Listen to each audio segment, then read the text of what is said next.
Hello दोस्तों। नारद और माया एक सुंदर और जवान मुनि थे जिनका नाम था नारद। वे भगवान के बड़े भक्त थे और बड़े वेद पुराणों के ज्ञाता थे। इन ग्रंथों का अध्ययन करते करते उन्हें माया शब्द दिखाई पड़ा जो उनकी समझ में नहीं आया। उन्होंने अध्ययन करते करते मन ही मन सोचा कि यह माया क्या भला है। अंत में उन्होंने उस पुस्तक को जोर से बंद कर दिया। नहीं, मुझे समझ में नहीं आ रहा है, मन ही मन कहा, और जब तक समझ नहीं आए तब तक मुझे चैन नहीं आएगा। उन्होंने कई पुस्तकें खोज डाली, कई ज्ञानियों से पूछा, पर उन्हें संतोष नहीं हुआ। अब मैं क्या करूं? मेरी कौन मदद करेगा? उन्होंने सोचा, फिर अचानक खड़े हो गए और बोले, मुझे मेरे प्रभु श्री कृष्ण के पास जाना चाहिए, अवश्य ही मालूम होगा उन्हें। वे तुरंत द्वारिकापुरी की ओर चल पड़े, जहाँ श्री कृष्ण निवास करते थे। श्री कृष्ण ने उनका हार्दिक स्वागत किया। नारद, तुमसे बड़ा अच्छा किया। श्री कृष्ण उन्हें गले लगाते हुए बोले, जो तुम मुझसे मिलने चले आए, पर बस क्या बात है, तुम कुछ बेचैन से लगते हो। हाँ प्रभु, नारद ने बड़े ही विनम्र भाव से भगवान को साष्टांग प्रणाम करते हुए कहा, आपने मेरे मन की बात ठीक ठीक जानी है। मैं आपके पास एक समस्या के समाधान के लिए आया हूँ। वह क्या नारद? श्री कृष्ण ने पूछा। भगवान, आप कृपया मुझे समझाइए, नारद ने हाथ जोड़कर प्रार्थना करते हुए कहा, और कृपया मुझे दिखाइए कि माया क्या होती है। श्री कृष्ण जोर से हंस पड़े और बोले, बस क्या इतनी सी बात तुम्हें सता रही है? पुत्र, चलो, तुम्हें यह पता चल जाएगा माया क्या है, पर अभी नहीं। तुम थक गए होंगे, कुछ दिन रुककर आराम करो। प्रभु आपकी संगत में रहना मेरे लिए सौभाग्य की बात है। नारद बोले। कुछ दिन बीते पर उन्हें अपने प्रश्न का उत्तर नहीं मिला। वह बेचैन होने लगे, पर संकोच से श्री कृष्ण को याद नहीं दिला पाए। एक दिन श्री कृष्ण ने उन्हें उनके साथ दूर देश की यात्रा करने के लिए कहा। वे लोग प्रातःकाल ही निकल पड़े और कई कोस चलने के पश्चात श्री कृष्ण बोले, नारद, मुझे प्यास लगी है, क्या तुम मेरे लिए थोड़ा सा पानी ला सकते हो? अभी लाया, यह कहकर नारद दौड़ पड़े। थोड़ी दूर पर एक गांव था। उन्होंने एक कुटिया का दरवाज़ा खटखटाया और एक अत्यंत सुंदर कन्या ने दरवाज़ा खोला। वाह, क्या दिव्य सुंदरता है, वे धीमे से बोले और उसे घूरने लगे। वह कन्या झेंप गई और नज़र नीची करते हुए अपने मधुर स्वर में बोली, कृपया अंदर आइए। महाराज, मैं आपकी क्या सेवा कर सकती हूँ? मोहित व्यक्ति की तरह नारद भीतर आकर बैठ गए, पर कुछ कह न सके। वे अपने आने का कारण ही भूल गए। यह भी भूल गए कि उनके स्वामी उनका इंतजार कर रहे हैं। वे सब कुछ भूल केवल एक ही ख्याल में खो गए, कैसी सुंदर कन्या है यह, हर हालत में मुझे अपनी पत्नी के रूप में मिलनी चाहिए, अन्यथा मेरा जीवन व्यर्थ है। कन्या ने कमरे से निकलकर अपने पिता को अंदर भेज दिया। सफ़ेद दाढ़ी वाले उस वृद्ध आदमी ने नारद का स्वागत किया। पधारिए महाराज, मेरी कुटिया को पवित्र कीजिए। आपको अतिथि के रूप में पाकर मैं धन्य हो गया। आप जब तक चाहें हमारे मेहमान बनकर हमारे साथ रहिए। नारद को ऐसे निमंत्रण की कभी आशा ही नहीं थी और बड़े ही हर्ष के साथ उन्होंने उसे स्वीकार कर लिया।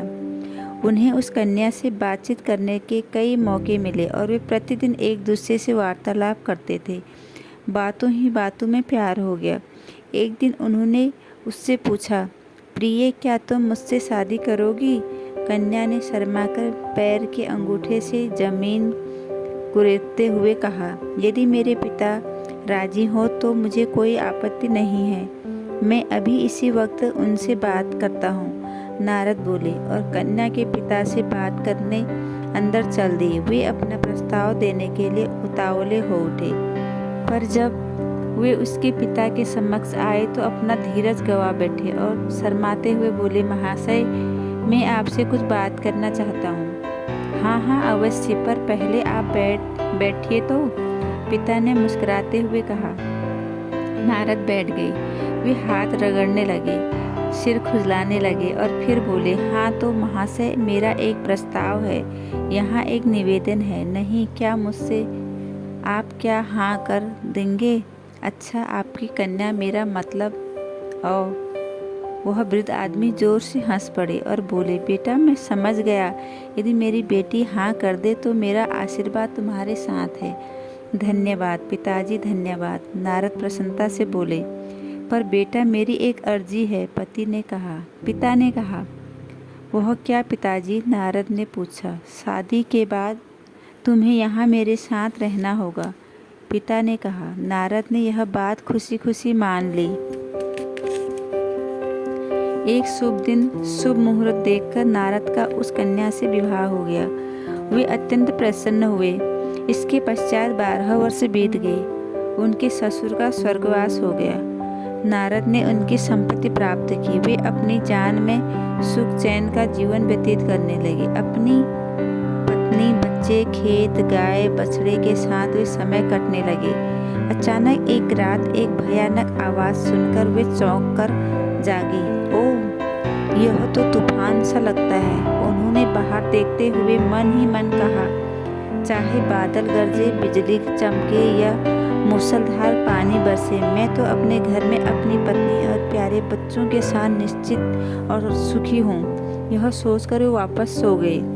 उनकी खुशी ज़्यादा देर नहीं रही। थोड़ी देर में भयानक बाढ़ आई।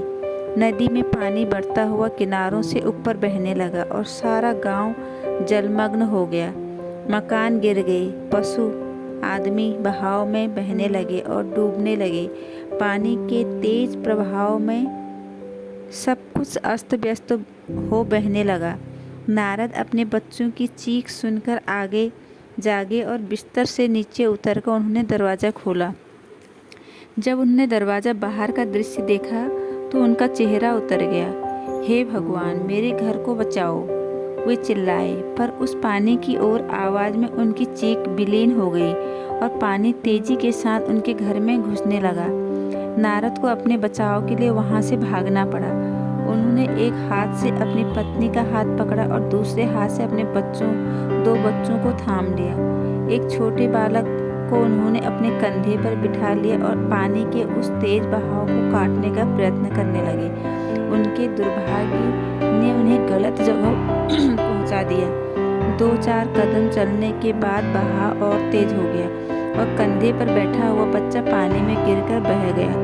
एक दर्द भरी आह नारद के होंठों से निकली। उस बच्चे को बचाने में बाकी 2 बच्चे उनके हाथ से छूट गए और वे भी उस बाढ़ में खो गए। इस असहाय हालत में दुख और गुस्से से उन्होंने सौगंधों की झड़ी लगा दी। एक दूसरे को पकड़े पति पत्नी बाढ़ से जूझते रहे। पर हाय, उनकी प्यारी पत्नी, जिसे वो अपनी सारी ताकत लगाकर पकड़ रहे थे, वह भी उस तेज प्रभाव के कारण क्रूर बाढ़ में बह गई। नारद बहते बहते किनारे पर जा गिरे और घोर विलाप करने लगे। हे भगवान, मैंने ऐसा क्या किया था जिसके कारण आपने मुझे यह सजा दी? अब मेरे जीवन का क्या प्रयोजन? नारद विलाप करते रहे। ओ निर्दयी, मुझे भी मार डालो। अचानक उनके पीछे से एक धीमी सी आवाज़ आई, मेरे बेटे, पानी कहाँ है? तुम तो मेरे लिए पानी लाने गए थे और तुम्हें तो गए आधे घंटे से भी ज़्यादा हो गया। आधा घंटा? नारद संभल कर खड़े होते हुए बोले, यह कौन बोल रहा है? उन्होंने पीछे मुड़कर देखा। प्रभु, आप 12 वर्ष बीत गए और यह सब हो गया, फिर भी आप कहते हैं केवल आधा घंटा? श्री कृष्ण मुस्कुराते हुए बोले, नारद मेरे पुत्र, तुम माया का मतलब जानना चाहते थे ना? यही तो है माया। माया की शक्ति ऐसी है कि वह व्यक्ति के मन में जीवन के मर्म और उद्देश्य को भूलने की लिप्सा भर देती है। मनुष्य को उससे सदा सावधान और सतर्क रहना चाहिए।